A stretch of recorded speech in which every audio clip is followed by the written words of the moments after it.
easily controlled would that be to be able to move some of these stones around?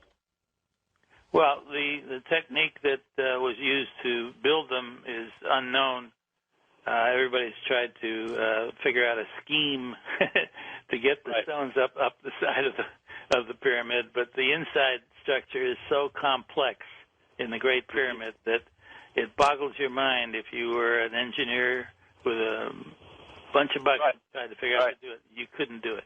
You couldn't. And I'm reminded of Coral Castle, where the one man built everything on his own. Yes.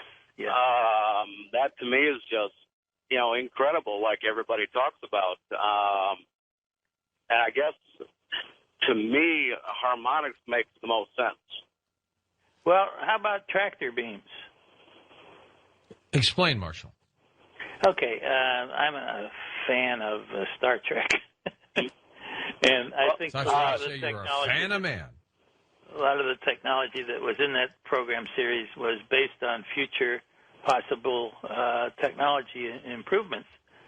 And a tractor beam is a great way to lift things up and put them down. And if that technology was available to whoever was the contractors on the pyramids, it would have made the job a lot easier. Yeah, because I don't agree with anything about any kind of mass population moving these stones. No. I mean, the last theory I heard was the inside the pyramid ramp type thing. And interesting theory, but I just, I don't know. Yeah, well, you got to deal with the casing stones after you're done. In other words, you build the pyramid. That's true. And then you get the casing stones, and you got to precision them and glue them together, and that type of technology, that glue's stronger than the stones. Gerald, thanks for your call. Now that you've come up with this theory, backing up Sitchin, what has that done for you, Marshall? I mean, has that calmed the quest to get more answers? I mean, do you think you now know what you needed to know? On this subject, George, I'll never be done. There's always new things I'm pursuing, but there are other things I'm interested in besides this whole series. I think I proved what I set out to prove with my book, and the people who have read it and been kind enough to feed back to me have said the same, that it answered a lot of their questions. I still have projects that I'm going to pursue. I'm not done. Good for you. Let's go to Dayton, Ohio. Randy, you're up with us. Go ahead, Randy. Hey, George. How are you, sir? We're well, thanks. Thank you. Your guest. This has been an excellent show. He's right on tonight. Go ahead. Okay, I want to talk about, you got the Peru images that you can only see from the air. Right. I know we've talked about this in the past. This has to be some kind of communication from above. That it is on the ground. You can only see it from above. Right. And also the Egyptian Abydos temple. I'm sorry, it's an airplane. It's a submarine. Absolutely. It's There's no doubt about it. Yeah. This is Moondog. Or Leonardo da Vinci lived during that era, and he saw it in the future, because those things we have right now. Right, exactly. This is Moondog. I'm not going to take the a Nighthawk time, yeah. But we have one of our members, Gordy Two Shoes. Yeah. I had sent you a fast blast earlier. I'm not going to keep you real long here. He's going into surgery tomorrow. He broke his neck and didn't know it. And that's what I heard. I heard he's got some neck surgery. Coast with Mind Blast to him, and he is one of our family members when the Nighthawk's on. We got to take care of our own. That's right. A bad boy's the leader, and I appreciate talking to you. I've talked to you before. It's been an excellent show. I've thoroughly enjoyed it. Thank you. And to you, sir, Marshall, excellent. And Sitchin, we love Sitchin. All right, thanks, Randy. Well, there you have it, Marshall. You're well-liked and respected. Well, I like that, George. I mean, what's not to like? NighthawkZone.com is a forum where people are chatting while the program's on. a good group of people. It's been growing over the last couple of years. They're into their third anniversary now. Oh, wow. And if they like you, that means you're pretty darn good. Oh, I like that. How about that? Let's go to Mendocino, California, west of the Rockies. Hey, Ben, take it away. Hey, how's it going, George? Good, Ben. Hello to your guest, a great guest. I have a question for your guest. Has he ever heard of Numeria? It's another civilization about the same time as Atlantis, but a little slightly before, they say. No, I haven't, Ben. Numeria, probably. Numeria, yeah, that's right, George.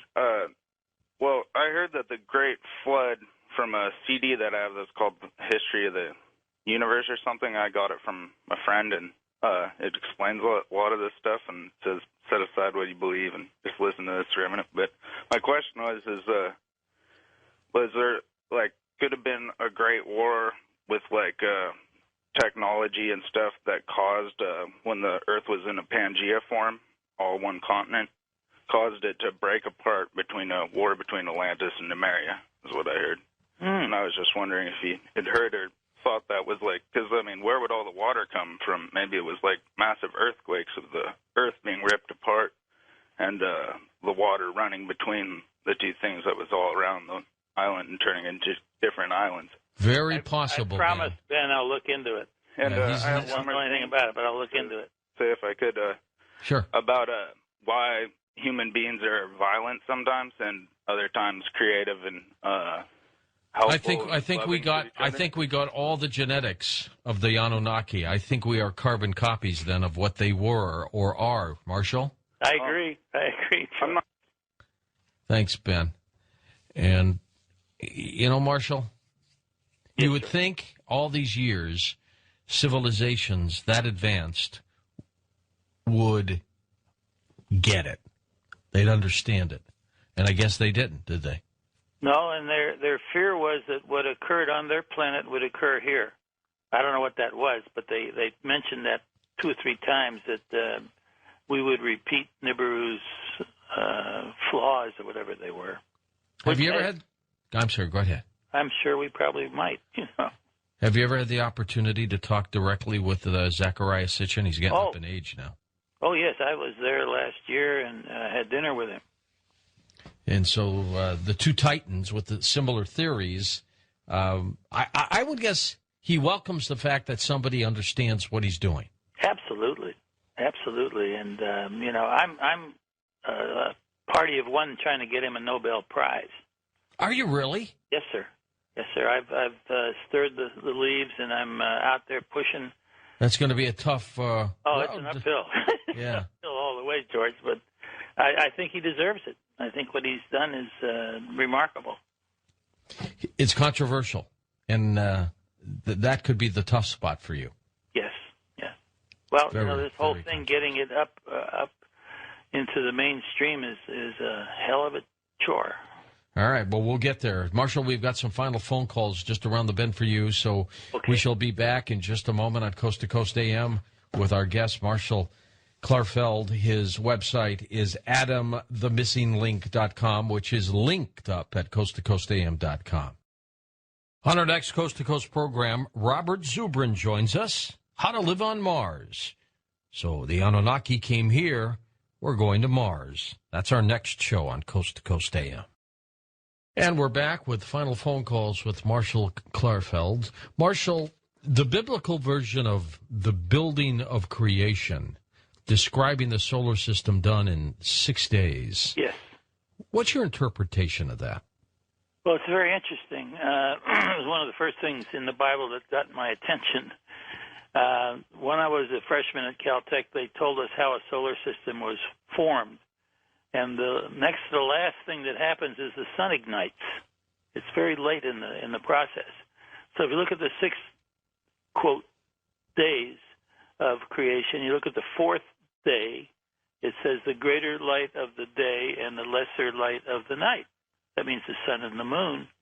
And the 4th out of 6 is late. And I said, how'd they know that? Good point. Good point. Yeah. Yep, I'm with you.